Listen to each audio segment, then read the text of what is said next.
This video is in partnership with www.nursingpersonalstatement.co.uk. Hello everyone and welcome to my channel. My name is Maria. In this video, I'm going to be sharing 3 additional tips to help you when it comes to writing your nursing essay.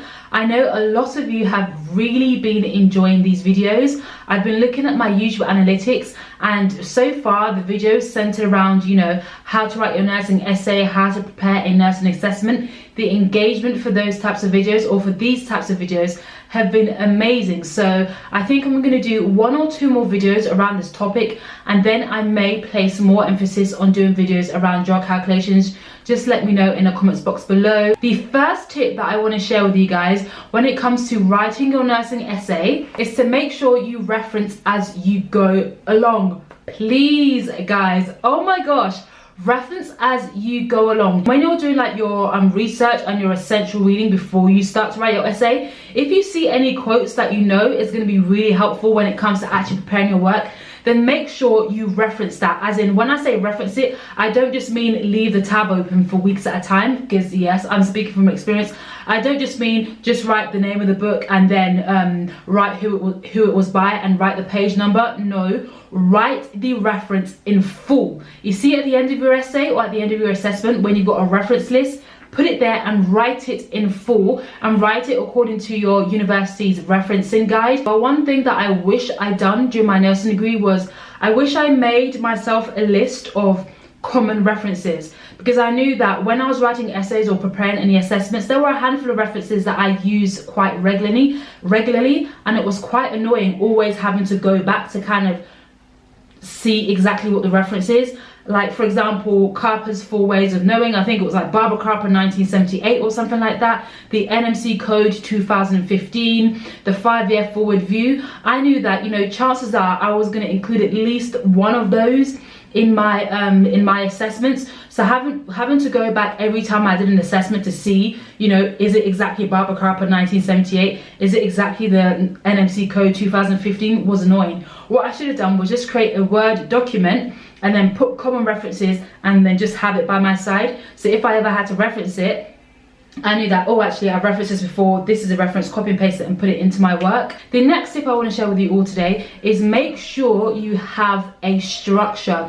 Before you start writing your nursing essay, before you start any piece of work that is going to be assessed, is make sure you have a structure. That will be the intro, the paragraphs in between, or the main body of the work, and then the introduction. And when you do that, also make sure you know exactly what you're going to put in each section. For the introduction, whenever I write an essay, I'm going to leave what am I going to leave? I'm going to leave an eye up here, because I do have a video like this where I talked about what to include in an introduction. For my introduction, I already know I'm going to include a definition, I'm going to include the aims, I'm going to include the importance of the assessment as a whole. And then when it comes to your paragraphs, you should know that before you start writing your essay, or before you really get into the depths of writing your essay, you should know that paragraph 1 is going to be talking about 1, 2 and 3 topics. Okay, maybe 1 topic. Paragraph 2 is going to be talking about this and this. Paragraph 3 is going to talk about this and this. Paragraph 4 is going to talk about this. And then, my last paragraph is going to be my conclusion. Having a structure is the same as having a plan.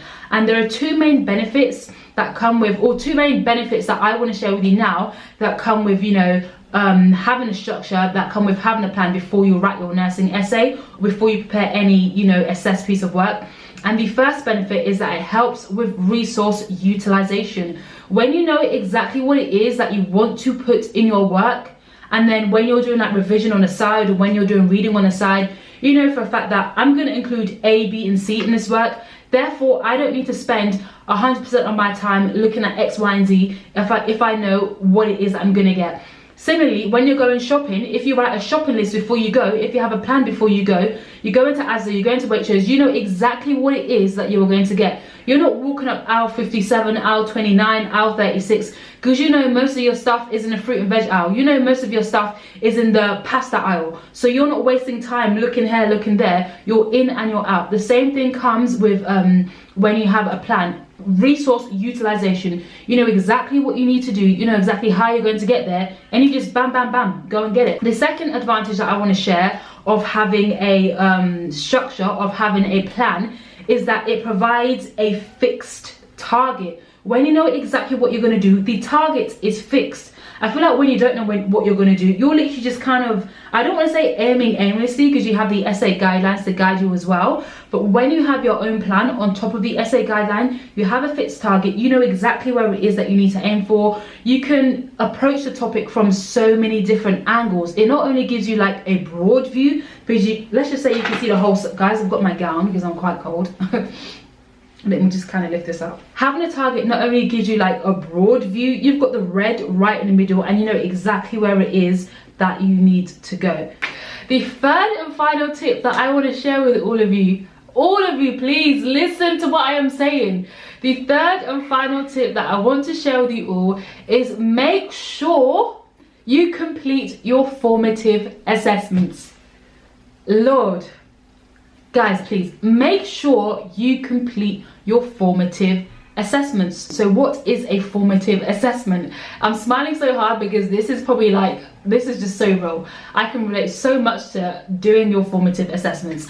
A formative assessment is like a mock test. So those of you guys who have done your GCSEs, who have done your A-levels, a lot of you guys will know what I'm talking about when I say mock test. This is basically like a test, an exam before the real thing, and the whole point of the formative is to assess exactly where you are, to make sure that you are on the right path, to make sure that you are on the same page as what the lecturers and the module leads want you to be. I remember one time I did all the reading and all the stuff and I approached the topic from a completely different angle. It wasn't until I did my formative assessment that I was like, wow, Maria, you actually really caught the wrong end of the stick. And luckily, I'd identified the fact that, you know, I caught the completely wrong end of the stick when it came to this module. And I was able to twist things around before I actually had my summative assessment. Your summative assessment is the real deal. That will be your final mark. Your formative assessment is like a mock exam. I did all of my formative assessments and I'm so grateful that I did, because when you're on the right track, it just helps to boost you to another level. And if you're on the wrong track, it helps to move you over into the right track. Like I said at the beginning of this video is in partnership with www.nursingpersonalstatement.co.uk. If you need additional help with any of your nursing essays, presentations, any body of work, then make sure you check out that website. Thank you guys so much for watching and I'll see you guys in my next video. Bye.